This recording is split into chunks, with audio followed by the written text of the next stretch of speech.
On the bill, Mr. Speaker. On the bill, Mr. Lawler. Thank you. Mr. Speaker, this year marks the 40th anniversary of the 1981 Brinks robbery that took place in Rockland County, where I live. 10 individuals from the BLA and the Weather Underground stole $1.6 million and murdered 3 individuals. Security guard Peter Page, Nyack Police Sergeant Edward O'Grady, and Nyack Police Officer Waverly Brown. In addition, they seriously injured security guards Joseph Trombino and James Kelly and police detective Artie Keenan. It was a horrific, violent crime that destroyed many lives and left a devastating impact on my community. Mr. Speaker, every year on October 20th, my community comes together to remember the lives of Peter Page, Edward O'Grady, and Waverly Brown, and to lift their families up in prayer. It's bipartisan. Over 4 years ago, Governor Cuomo commuted the sentence of Judith Clark.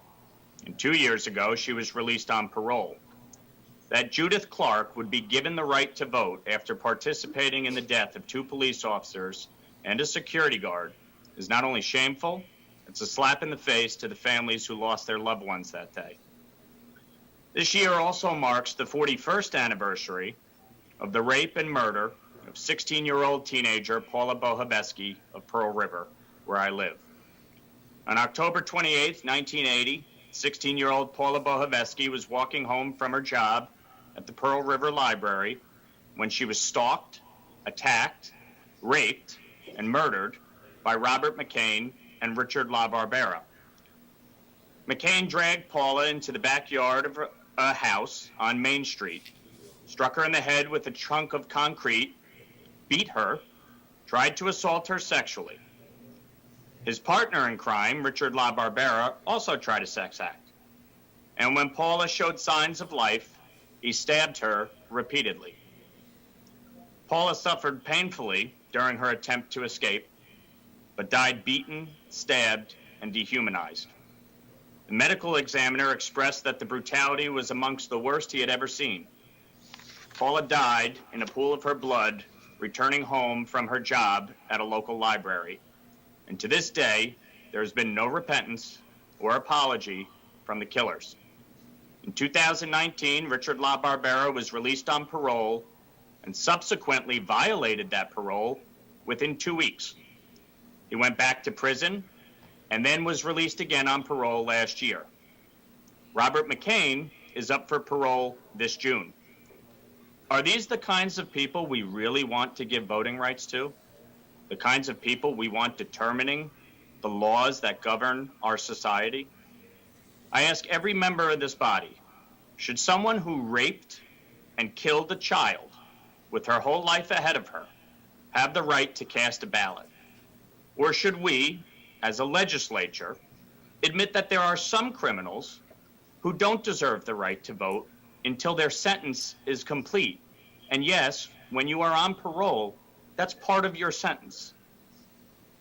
That some acts are so heinous that the entire sentence, including the parole, must be served before we consider giving the perpetrator of those crimes the right to vote.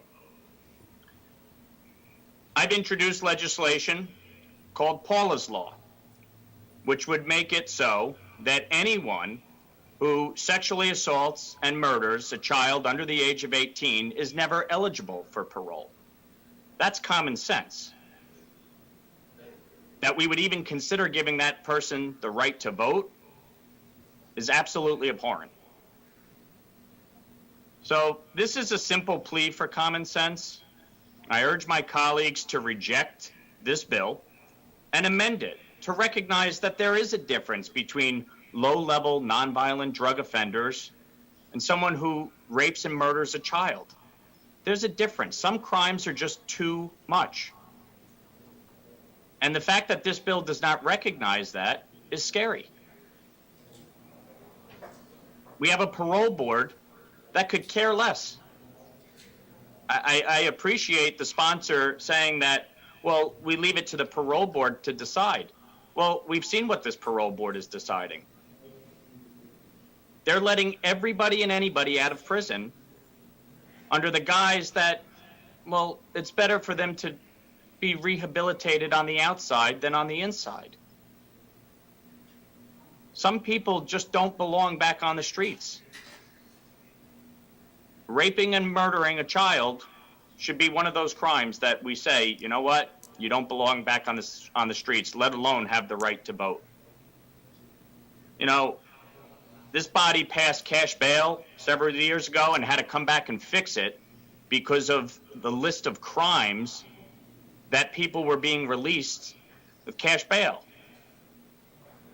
Let's not make the same mistake. Let's fix this now. Differentiate between some of the crimes.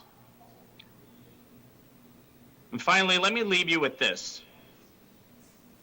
There are 4 people who will never get the right to vote. Peter Page, Officer Waverly Brown, Sergeant Edward O'Grady, and Paula Bohabeski. So today, Mr. Speaker, I will cast my vote in their honor. Mr. Speaker, I vote no.